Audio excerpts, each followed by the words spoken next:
Hello, good evening, नमस्कार। मैं बबीता त्यागी ICS coaching centre के इस यूट्यूब चैनल पर आप सभी का स्वागत है। और जैसा कि सभी स्टूडेंट्स जानते हैं, मॉडर्न हिस्ट्री का एक नए सिरे से टॉपिक पढ़ना हमने स्टार्ट किया था और पिछले शायद 2-3 दिन से लगातार क्लासेस चल रही हैं। इन क्लासेस में हम छोटी छोटी इम्पॉर्टेंट घटनाओं के ऊपर बातचीत करते हैं जो एग्ज़ाम के पॉइंट ऑफ व्यू से बहुत इम्पॉर्टेंट है। तो आज जो मैं बातचीत करने जा रही हूँ, आज थर्सडे का दिन है और आज एप्लीकेशन पर जो हमारा मॉडर्न हिस्ट्री का बैच है, जिसमें स्पेशल मॉडर्न हिस्ट्री बहुत ही सिस्टमैटिक तरीके से, प्लान्ड तरीके से मैं पढ़ाऊंगी, स्टोरी टेलिंग मेथड का इस्तेमाल करते हुए। और उसमें कॉन्सेप्ट तो आपका क्लियर होगा ही होगा, आप उसमें से छोटे छोटे फैक्ट्स भी अपने आप से निकालने में सक्षम रहेंगे जब आप किसी भी पेपर को सॉल्व करेंगे। पढ़ना पड़ेगा, बिना पढ़े बात नहीं बनेगी। आपके पास जो भी किताब हो आप उसका इस्तेमाल कर सकते हैं। अगर आपको कॉन्सेप्ट समझ में आ जाएगा तो फिर आपको छोटे छोटे फैक्ट्स कहीं से किसी भी किताब से पढ़ने में आप महसूस करेंगे कि सारी चीज़ें आपको आ गई हैं। चलिए, मॉडर्न हिस्ट्री का ये जो बैच आ रहा है आज से 8:30 बजे, ये आईसीएस कोचिंग सेंटर एप्लीकेशन पर है और 3 दिन के लिए ये एप्लीकेशन पर सभी लोगों के लिए क्लासेस फ्री रहेंगी। जो बच्चे इसमें एडमिशन लेना चाहते हैं, 3 दिन का एक तरह से ट्रायल मान लीजिए, एक डेमो सेशन मान लीजिए, उसमें आप पढ़ के देख सकते हैं कि भैया कैसे, किस तरीके से मॉडर्न इंडियन हिस्ट्री आपको सीखनी है। उसके बाद फिर ये जितने बच्चे पेड सेशन में आ रहे हैं उन सबके लिए 3 दिन बाद फिर वो सिर्फ उनके लिए होगा जो पेड सेक्शन में रहेंगे। बाकी यूट्यूब पर भी मैं टाइम टू टाइम लगभग डेली ही एक छोटा सा सेशन, जो कि बहुत इंपॉर्टेंट होगा एग्जाम के पॉइंट ऑफ व्यू से और आपकी नॉलेज को बढ़ाने में भी हेल्पफुल रहेगा, इस तरह की इंपॉर्टेंट घटनाएं छोटे छोटे 15 से 20 मिनट की वीडियोस में बनाती रहूंगी। वैसे तो आज जमाना आ गया है रील्स का, ज्यादातर लोग 30 सेकंड की रील देख के ज्यादा खुश हैं, पर बेटा पढ़ाई 30 सेकंड की रील से सारी कवर नहीं हो सकती, क्योंकि कॉन्सेप्ट को समझे बिना सिर्फ फैक्ट रटने से बात नहीं बननी। तो इसलिए जो लोग सच में पढ़ने के इच्छुक हैं वो 30-30 सेकंड की रील से ये एक्सपेक्ट कभी ना करें कि उन्हें कॉन्सेप्ट समझ में आ जाएगा। किसी भी चीज के बारे में एक बढ़िया नॉलेज हासिल करने के लिए आपको उससे जुड़ी आसपास की बहुत सारी घटनाओं को उस परिप्रेक्ष्य में देखने की समझ अपनी डेवलप करनी पड़ती है, और वो ऐसे 30 सेकंड में बिल्कुल नहीं हो सकती। तो जिनकी पढ़ने की इच्छा है वो 30-30 सेकंड की रील के भरोसे ना बैठे रहें, उन्हें समय देना पड़ेगा। अगर वीडियोस हैं तो भी थोड़ी सी लंबी हो जाती है, क्योंकि कोई भी टीचर अपनी बात को कन्वे करने में उसके इर्द गिर्द का एक वातावरण अगर नहीं बनाएगा तो बच्चा सिर्फ सीधे फैक्ट्स को कैसे रटेगा। और फिर बच्चा भी अगर अपने उस सुनी हुई बात को किताब से नहीं पढ़ेगा तो बात नहीं बनेगी। हम कितने ही एडवांस्ड हो जाएं, कितना ही एआई का इस्तेमाल हमारे जीवन में होने लगे, लेकिन एक बात माननी पड़ेगी कि पढ़ाई जो चीज़ है ना, ये हमेशा समय मांगेगी। पढ़ाई हमारी जगह कोई और नहीं कर पाएगा।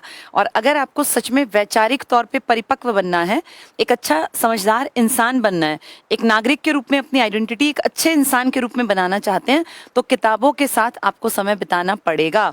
ठीक है, बहुत ज़्यादा एडवांस हो गई हैं चीज़ें, टेक्नोलॉजी का बहुत इस्तेमाल हो गया, लेकिन एक परिपक्वता की जो समझ की जो ज़रूरत है वो हमेशा मानव को तो कम से कम रहेगी ही रहेगी।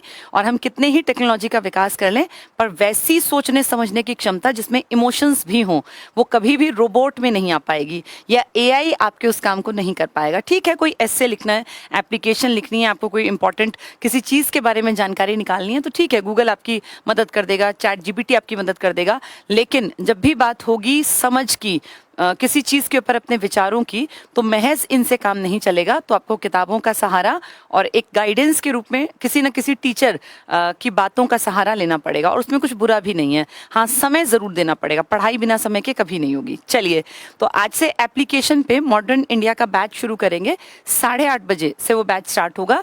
2 नंबर हैं, ये नंबर मैं थोड़ी देर बाद आपको दोबारा से बता दूंगी। अभी हम चलते हैं आज के यूट्यूब सेशन की तरफ, क्योंकि हमारा टारगेट एक छोटी सी घटना डेली थोड़ा थोड़ा पढ़ेंगे तो कुछ दिनों बाद बहुत सारी चीज़ें आप तक पहुंच जाएंगी।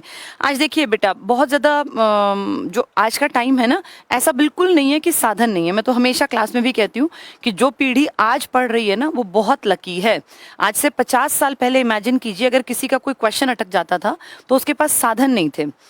वो क्वेश्चन को कैसे सॉल्व करे, या तो टीचर के भरोसे बैठा रहना पड़ता था कि जब स्कूल खुलेंगे या कॉलेज खुलेंगे टीचर से पूछेंगे, या कोई अपना आसपास कोई उससे ज़्यादा पढ़ा लिखा इंसान हो तो उससे पूछते थे। आज कितनी आसान है पढ़ाई। आपका कोई भी क्वेश्चन, कोई भी डाउट अगर आपको है किसी भी चीज़ में, आपका कहीं भी कुछ भी कोई डाउट आ जाता है तो आप तुरंत से गूगल का इस्तेमाल करके अपनी चीज़ को फाइंड आउट कर सकते हैं। यानी पढ़ाई आपकी जेब में चल रही है। पर कितने दुख की बात है कि जहाँ आज चीज़ें इतनी ईजिली अवेलेबल हैं, वहीं बच्चे उतने ही ज़्यादा पढ़ाई से दूर होते जा रहे हैं। किताबों को तो लोग उठाना ही भूल गए हैं और हर चीज़ के लिए उन्हें लगता है कि हर काम मोबाइल फ़ोन पे किया जा सकता है। लेकिन बेटा, जितने बच्चे मेरी बात सुन रहे हैं, जब तक आप किताबों को नहीं उठाएंगे ना, तब तक आपकी चीज़ों के प्रति समझ नहीं बनेगी। और बिना समझ के, ठीक है, हो सकता है आप एक दो चीज़ों के पेपर पास कर जाएं, लेकिन जो एक इंसान के अंदर जो खास चीज़ें होनी चाहिए ना, कि वो जो चीज़ों को आत्मसात कर लेता है, अच्छे विचारों को अपने पर्सनैलिटी का पार्ट बना लेता है, और फिर पीढ़ी दर पीढ़ी। आज हमारे बीच में डॉक्टर APJ अब्दुल कलाम तो नहीं है, आज हमारे बीच में रविंद्रनाथ टैगोर तो नहीं है, न ही गांधी जी हैं, न ही भगत सिंह, लेकिन उनकी लिखी किताबों के थ्रू आज तक देखो हम उनके विचारों से आगे अगली पीढ़ी, फिर अगली पीढ़ी, फिर अगली पीढ़ी को रूबरू कराते जा रहे हैं। तो ये चीज़ें कभी भी आर्टिफिशियल इंटेलिजेंस नहीं कर पाएगा। एक इंसान का अपनी पीढ़ी के प्रति, ये एक टीचर की, एक पेरेंट्स के रूप में भी जिम्मेदारी है कि उनके आसपास का जो माहौल है उसमें लोगों का रवैया पॉजिटिव हो और वो हमेशा अच्छे कामों की तरफ मुड़ते रहें।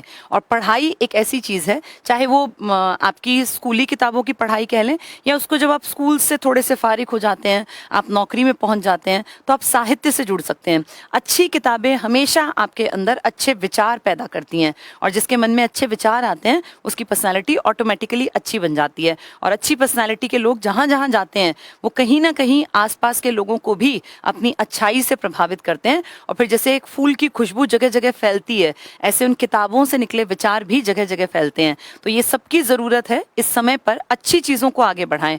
घटिया चीज़ों को, जो बहुत ही बकवास वाहियात रील हैं, जिनका कोई जीवन में औचित्य नहीं है, जिसको आप बैठ के किसी के साथ देख भी नहीं सकते, ऐसी चीज़ों को अपने तक ही सीमित रखें, कम से कम आगे ना फैलाएं। अगर आप इस चीज़ों में इन्वॉल्व हैं भी तो इस गंदगी को ना फैलाएं, अच्छाई को, अच्छी चीज़ों को हमेशा आगे बढ़ाते रहें। चलिए, आज हम बात करते हैं भारत की एक बहुत बड़ी शख्सियत के बारे में। हम कांग्रेस के बारे में कई दिन से बातचीत कर रहे थे। उसी सीरीज में हमने 2 पार्ट पढ़े थे कांग्रेस के। पहला 1885 से लेकर 1905 तक का, जिसमें कुछ बुजुर्ग टाइप के जो मेच्योर लोग थे, जिनमें कि दादा भाई नौरोजी का नाम आता है, या हमारे बदरुद्दीन तैयब जी का नाम आ जाता है, या फिरोज शाह मेहता जी का नाम आता है, गोपाल कृष्ण गोखले जी, जो सारे बड़े बड़े लीडर्स थे। इन लोगों ने 20 साल तक कोई बहुत ऐसा काम नहीं किया कि अचानक से देश में बहुत बड़ा चेंज लाए, लेकिन इन लोगों ने एक बैकग्राउंड बनाया, एक पृष्ठभूमि तैयार की, जिसका फायदा उठाया लाल बाल पाल जैसे क्रांतिकारी विचारों के लोगों ने, और उसी का आगे फायदा मिला फिर भगत सिंह जैसे युवा नौजवानों को, क्योंकि पृष्ठभूमि तैयार होने के बाद काम करना कंपैरेटिवली आसान रहता है। जैसे लोगों को जगाने के लिए लोगों के बौद्धिक स्तर का विकास करना बहुत जरूरी होता है। आप एक सोई हुई जनता को अचानक से ये एक्सपेक्ट करें कि क्रांति कर देंगे तो ऐसा नहीं होगा। पहले लोगों को जागरूक बनाना पड़ेगा, और इसी सीरीज में सबसे पहला काम कांग्रेस ने 1885 से लेके 1905 तक किया। 1905 में अंग्रेजों ने जब हद से ज्यादा गड़बड़ियां की बंगाल विभाजन के रूप में, तब लाल बाल पाल जैसे लीडर्स ने एक जोरदार आवाज में इकट्ठे होकर इनका विरोध किया, और वो विरोध सामने आया 1907 के सूरत अधिवेशन में, जब आपस में गरम दल और नरम दल का बंटवारा हो गया और कांग्रेस के 2 फाड़ अलग अलग दिखने लगे। इसके बाद अगले कई सालों तक कांग्रेस बहुत एक्टिव होकर काम नहीं कर पाई, कारण लाल बाल पाल जैसे बड़े लीडर्स और जो इनके फॉलोअर्स थे वो एक तरह से कट ऑफ हो गए। और उसी टाइम पर लाला लाजपत राय और बाल गंगाधर तिलक को जेल भी भेज दिया गया। खैर, लाला लाजपत राय जी तो कुछ ही महीनों की जेल के बाद एक जनता के दबाव के चलते रिहा कर दिए गए, लेकिन बाल गंगाधर तिलक, जो कि उस जमाने में एक बहुत उच्च कोटि के लीडर थे, इनको कई साल, 6 साल मांडले जेल में काटने पड़े। तब तक भारत की राजनीति में एक वैक्यूम सा रहा, और कहने को कांग्रेस का 2nd चरण चल रहा था, पर उस चरण में खास काम हो नहीं पाया। इसी बीच में इंडिया में एंट्री हो जाती है देश के जो आगे आने वाले टाइम में सबसे बड़े लीडर बनेंगे, जिनको हम कहते हैं महात्मा गांधी। गांधी जी इंडियन हैं, लेकिन बहुत सारा अपने जीवन का समय काल इन्होंने पढ़ाई लिखाई के दौर में बात करें तो लंदन में कई साल दिए, और फिर अगर करियर की बात करें तो ये दक्षिण अफ्रीका चले गए थे एक वकील के रूप में। इनको वहाँ एक केस को लड़ने के लिए जाना था और ये खुद भी नहीं जानते थे कि जिंदगी के बेशकीमती 22 साल अपने ये दक्षिण अफ्रीका में बिता देंगे। उस बीच में इंडिया आते रहे, लेकिन अगर कहें बड़े लेवल पे काम तो वो दक्षिण अफ्रीका में रह के कर रहे थे। वहीं इन्होंने एक बहुत बड़ी बात बाद में इन्होंने अपनी आत्मकथा में लिखी कि I was born in India but I was made in south Africa, यानी मेरा जन्म तो हुआ भारत में लेकिन मैं बना साउथ अफ्रीका में। साउथ अफ्रीका में ऐसी बहुत सारी घटनाएं घटी जिन्होंने गांधी को रियलिटी से रूबरू कराया। गांधी क्योंकि खाते पीते परिवार में जन्मे थे, गांधी ने बहुत ज्यादा क्लोज तरीके से दमन को, शोषण को महसूस नहीं किया था।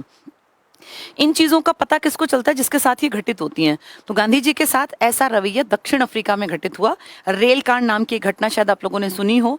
मारिट्सबर्ग करके एक स्टेशन था जहां गांधी जी को उनके रंग के कारण एक रेलवे स्टेशन में, जब एक रेल में वो बैठे थे, उस कंपार्टमेंट से धक्के मार के, मारपीट करके और नीचे गिरा दिया गया। उस एक घटना ने गांधी जी को बदल दिया और वहां से गांधी जी के जीवन का संघर्ष शुरू हुआ।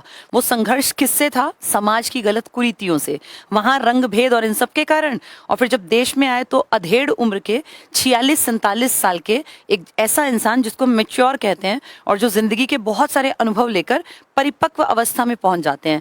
तो गांधी जी इंडिया पहुंचते हैं 22 साल बाहर काटने के बाद। ये 22 साल गांधी जी ने साउथ अफ्रीका में काटे और यहीं पे गांधी ने सत्याग्रह का पहला इस्तेमाल करना सीख लिया। सत्य अहिंसा सत्याग्रह, ये गांधी जी ने जो हथियार के रूप में इस्तेमाल किए ना, ये इंडिया में नहीं किए पहले इनको एक एक्सपेरिमेंट के रूप में साउथ अफ्रीका में इस्तेमाल करके और सक्सेसफुल होके ये देखा कि हाँ, इन चीजों से, इन बातों से लोगों पे असर पड़ता है और व्यवस्था में परिवर्तन आता है। और उसके बाद जब गांधी जी वापस लौटे तो एक खास दिन है 9 जनवरी 1915।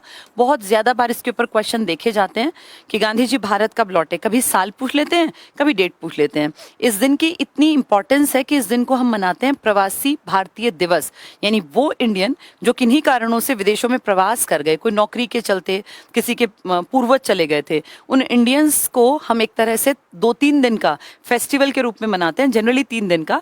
और उसमें गांधी जी जिस दिन वापस आए थे वो दिन जरूर आता है। या तो ये फंक्शन फेस्टिवल रखा जाता है 7, 8, 9 को जनवरी में, या 8, 9, 10 या 9, 10, 11, क्योंकि गांधी जी की वापसी 22 साल बाद 9 जनवरी 1915 को हुई। गांधी जी ने 1915 में आके कोई खास काम नहीं किया। 1916 में गांधी जी को मौका मिला, एक बहुत बड़ी बैठक हो रही थी लखनऊ में। आपको पता भी होगा, अगर नहीं पता तो सुन लीजिए। 1916 में कांग्रेस की एक बहुत बड़ी बैठक हो रही थी लखनऊ में, जिसको हिस्ट्री में लखनऊ पैक्ट का नाम दिया जाता है। यहां गांधी जी को जाने का मौका मिला और उस बैठक में ढेरों लोग आ रहे थे।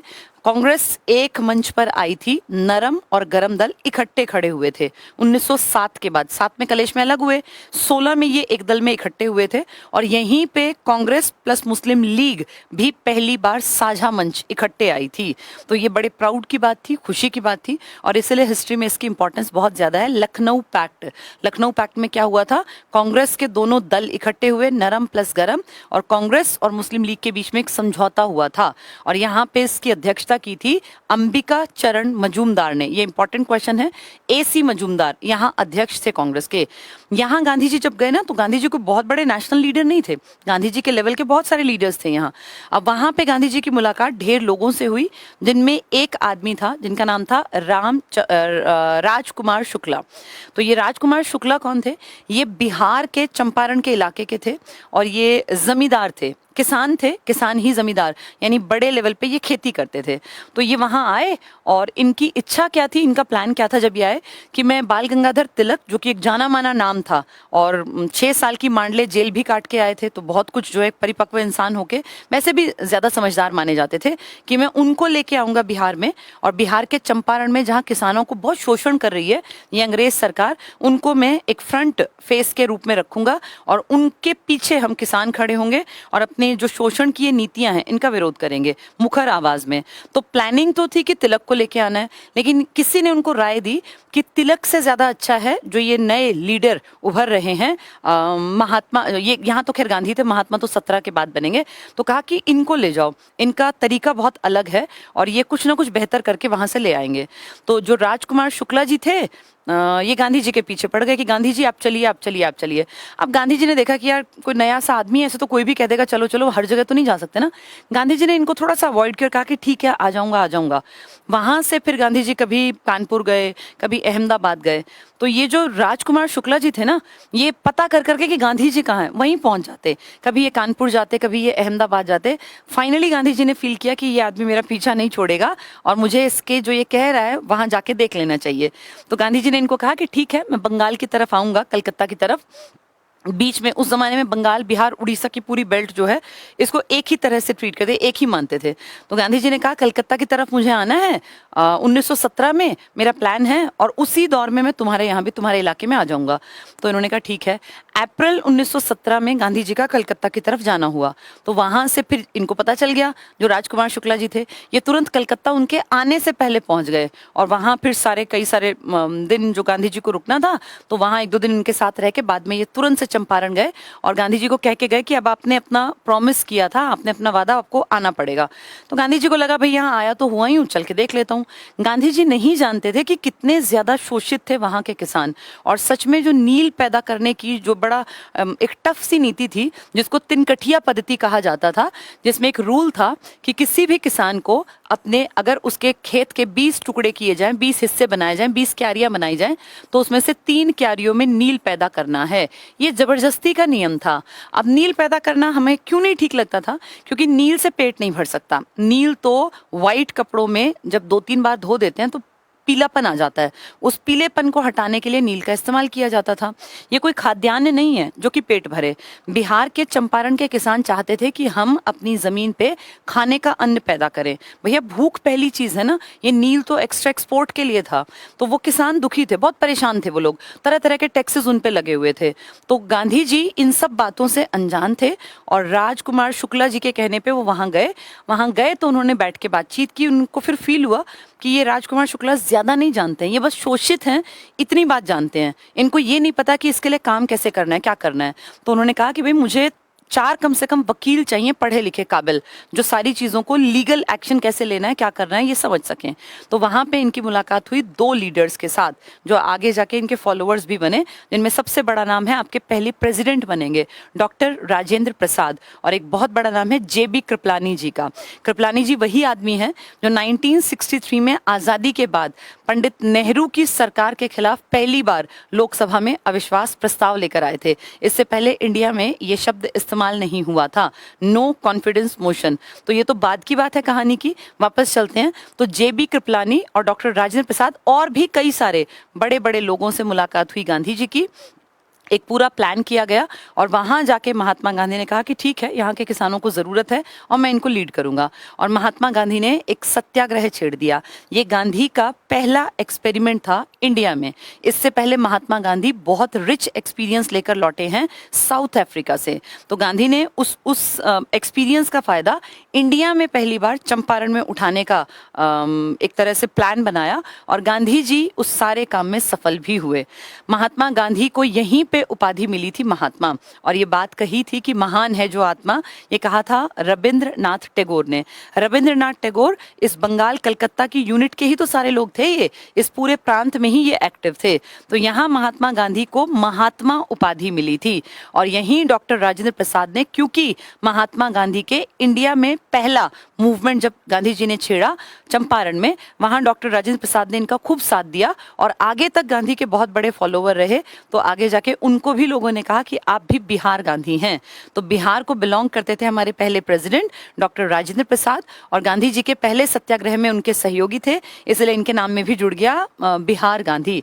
गांधी जी का ये पहला आंदोलन, पहला सत्याग्रह सफल हुआ और यहां से महात्मा गांधी का थोड़ी थोड़ी मंदी, धीमी आवाज में ही सही, लेकिन एक डंका बजने लग गया कि एक ऐसा लीडर आया है जो मरने की बात नहीं करता, एक ऐसा लीडर आया है जो लड़ने, एज सच हथियार लेके लड़ने की बात भी नहीं करता, लेकिन एक लीडर जो कहता है सच्चाई के रास्ते पे डटे रहो, और अगर तुम सच्चे हो, तुम्हारी बात में दम है, तो तुम अहिंसा से भी अपनी विजय हासिल कर सकते हो। हिंसा करने की जरूरत बिल्कुल नहीं है। ये 1917 के चंपारण सत्याग्रह की कहानी थी। उम्मीद करती हूँ आपको समझ में आई होगी और एग्जाम्स एग्जाम्स में इसके ऊपर क्वेश्चंस बहुत ज़्यादा बार आते हैं। और NCERT क्लास 10th का एक चैप्टर है नेशनलिज्म इन इंडिया, उसमें भी इस कहानी को पूरी तरह से एक्सप्लेन किया गया है, क्लास 10th में भी। इसका मतलब ये इंपॉर्टेंट टॉपिक है। तो आज हमने चंपारण सत्याग्रह की शुरुआती चरण, गांधी जी की राजनीति में एंट्री का पहला पड़ाव जिसको आप कह सकते हैं, इसके बारे में जाना।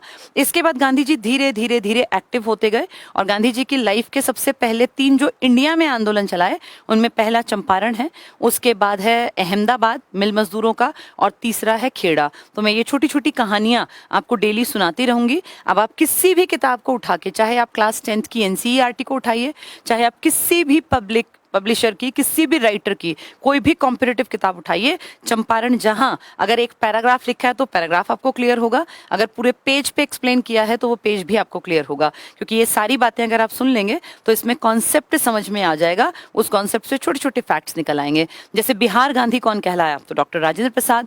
भाई महात्मा गांधी का भारत में पहला सत्याग्रह कहाँ था, तो चंपारण में। चंपारण में गांधी जी को लाने वाले कौन थे, ये अपना राजकुमार शुक्ल जी। और महात्मा की उपाधि कहाँ मिली गांधी जी को, तो चंपारण सत्याग्रह में। किसने दी, रविंद्रनाथ टैगोर ने। तो महात्मा गांधी का सत्याग्रह, वैसे तो गांधी जी बहुत पहले एक्सपेरिमेंट कर चुके हैं, किस देश में, साउथ अफ्रीका में। गांधी ने सबसे पहला सत्याग्रह का प्रयोग उसी देश में किया था, हमारे यहाँ 17 में चंपारण में। चलिए आज की कहानी में इतना ही। 8:30 बजे जुड़ेंगे, 10 मिनट ही रह गए हैं, तो उसके बाद हम लोग जुड़ते हैं अपने ICS कोचिंग सेंटर एप्लीकेशन पर। और इस एप्लीकेशन को जो स्टूडेंट्स इंटरेस्टेड हैं मॉडर्न इंडियन हिस्ट्री को जानने में, कहानी के माध्यम से चीज़ों को समझने में, वो मैं 2 नंबर दे देती हूँ, इन पे कॉल करके आप जानकारी ले सकते हैं। ये नंबर है 98 1296 96 9812009696। अगर ये नंबर बिजी जाता है, एंगेज जा रहा है, तो आप कॉल कर सकते हैं 90 5300 6800। इन 2 नंबर पे कॉल करके आप जानकारी ले सकते हैं। इन दोनों पे एप्लीकेशन से जुड़ी जानकारी आपको मिल जाएगी। इस एप्लीकेशन पे आज थर्सडे 30 मई 2024 को हम पहली बार शुरू करने जा रहे हैं इस तरह से स्पेशल एक कोर्स। अदरवाइज हमने 4 साल से एप्लीकेशन पे अपने कोर्स जो क्लास में हम पढ़ाते हैं वही हम अपने एप्लीकेशन पे देते हैं, पर बहुत ज़्यादा स्टार्टिंग से ही ये डिमांड थी कि हमें सिर्फ एक स्पेसिफिक सब्जेक्ट का कोर्स पढ़ना है। तो आज उसकी लॉन्चिंग है, आज पहली क्लास है, और आज की ये क्लास 3 दिन के लिए सभी स्टूडेंट्स देख सकते हैं। प्ले स्टोर पे जाके आपको एप्लीकेशन डाउनलोड करनी पड़ेगी। एप्लीकेशन का नाम जो हमारे कोचिंग सेंटर का नाम है वही नाम है, ये नाम है ICS coaching centre application, coaching centre app. आप प्ले स्टोर पे जाके इसको डाउनलोड कर सकते हैं, और इस पे फिर आप जाएंगे तो तुरंत ही आपको सबसे पहले डेमो सेशन करके उन्होंने, टेक्निकल टीम बता रही है, इन्होंने वहाँ एक सेशन डाल दिया है, उसका कोई चार्ज नहीं है, आप जाके वहाँ जुड़ सकते हैं। और आज एक इंट्रोडक्शन, जैसे फर्स्ट डे है तो एक इंट्रोडक्टरी क्लास मान लीजिए, इंट्रोडक्शन में दूंगी कि हमें क्या क्या पढ़ना है और किस तरीके से पढ़ेंगे। क्योंकि सारी चीज़ों को समझने के लिए ना पहले एक आपको क्लैरिटी होनी चाहिए कि मेरा टारगेट क्या है, इस बैच में हम करने क्या वाले हैं, कौन कौन से टॉपिक्स पे हम बातचीत करेंगे, और फिर इसको सिस्टमैटिक तरीके से एक एक करके। देखिए मॉडर्न इंडिया अपने आप में हिस्ट्री का एक इम्पॉर्टेंट पार्ट है। जैसे मॉडर्न इंडिया की मैं क्लास में ये वाली बुक लगवाती हूँ, अपनी बुक है ये, लेकिन अगर आपके पास कोई भी किताब है, मैं ये नहीं कह रही हूँ कि आप यही स्पेशल खरीदो, जो किताब आपके पास है, आप जिस पब्लिशर की किताब पढ़ते हैं, मॉडर्न इंडियन हिस्ट्री तो हर बच्चा पढ़ेगा ही, जिसको कॉम्पिटिटिव वर्ल्ड में जाना है, जिसका टारगेट है सरकारी नौकरी पाना, तो वो अपनी किसी भी किताब को उठा के पढ़ेगा तो उसको ये चैप्टर बहुत आसानी से समझ में आ जाएगा। कुछ हमारे स्टूडेंट्स का डाउट था कि क्लास की पढ़ाई में और एप्लीकेशन के स्पेशल बैच में क्या अंतर होगा। बेटा इसमें कोई अंतर नहीं है, बस इसका सबसे बड़ा अंतर ये है, जब मैं क्लास में पढ़ाती हूँ, क्लासरूम टीचिंग में, तो मैं किताब का इस्तेमाल करती हूँ। मैं पहले कॉन्सेप्ट समझाती हूँ, चाहे कोई भी टॉपिक मुझे पढ़ाना हो, कॉन्सेप्ट को समझा के इस किताब की पेजेस में जो जो टॉपिक लिखे हैं मैं एक एक क्लास में खुद पढ़ाती हूँ। उसमें एक चीज़ क्या होती है कि हमारा टाइम लग जाता है। उस टाइम को लगाने का फ़ायदा ये होता है कि आपके दिमाग में वो चीज़ अच्छे ढंग से बैठ जाती है। जैसे मेरी क्लासेस लगातार जो बच्चा लेता है उसको कॉन्सेप्ट की क्लैरिटी हो जाती है। जो यहाँ मैं पढ़ाऊँगी उसमें मैं इस किताब का इस्तेमाल नहीं करूँगी। यहाँ पे सिलेबस कंपैरेटिवली जल्दी कवर हो जाएगा, क्योंकि मेरा काम सिर्फ एक कॉन्सेप्ट को समझाना है स्टोरी टेलिंग मेथड से। क्लास में मैं क्या करती हूँ, पहले स्टोरी टेलिंग से सारी कहानी कहानी समझाई, फिर किताब उठवाती हूँ, फिर वो सारा एक एक पॉइंट दोबारा से पढ़ते हैं। और जब एक एक पॉइंट को पढ़ते हैं हम, तो टाइम हमेशा ज़्यादा लगता है, लेकिन वो चीज़ फिर दिमाग में पक्की भी हो जाती है। ये बैच उन लोगों के काम बहुत ज़्यादा आएगा जो क्विक रिवीजन लेना चाहेंगे। मान लीजिए 20 दिन में पेपर है और सारी हिस्ट्री दोबारा से पढ़नी है, तो उस टाइम पे ये जो क्लासेस हैं, क्योंकि ये मेन चीज़ों के ऊपर बेस्ड रहेगी, तो इसको क्विक एक तरह से क्रैश मान सकते हैं आप कोर्स के रूप में, कि जल्दी से रिवीजन करने में काम आएगी।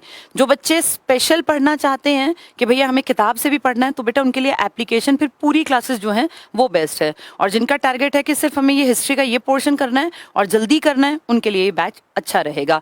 इसके चार्जेस भी बहुत कम रखे गए हैं, 249 रुपीज़। इसमें आपको पूरी मॉडर्न हिस्ट्री कहानियों के माध्यम से आप तक मिल जाएगी। ठीक है, तो बस 5 ही मिनट रह गए हैं, अब ये लोग अपने सेटअप में भी थोड़े चेंजेस करेंगे। आज की क्लास में इतना ही। पढ़ते रहिए, खुश रहिए। मैं डेली एक छोटा सा सेशन यूट्यूब पे लेती रहूंगी, जिसमें कि मैं छोटी छोटी इंपॉर्टेंट बातें जो मॉडर्न हिस्ट्री की हैं, कभी मेडिएवल हिस्ट्री की, कभी पॉलिटिकल साइंस की, जो एग्जाम के पॉइंट ऑफ व्यू से ज़रूरी हैं, वो मैं शॉर्ट वीडियो 15 मिनट की, 20 मिनट की डेली बनाती रहूंगी। तो पढ़ते रहिए, खुश रहिए और किताबों से हमेशा नाता जोड़ के रहिए, क्योंकि आपकी कामयाबी में सबसे इंपॉर्टेंट रोल जो प्ले कर सकती है ना टीचर्स के अलावा, वो किताबें ही हैं। Thank you, good night. थोड़ी देर में मिलते हैं ICS कोचिंग सेंटर एप्लीकेशन पर नए बैच के इंट्रोडक्शन के साथ। Thank you, good night.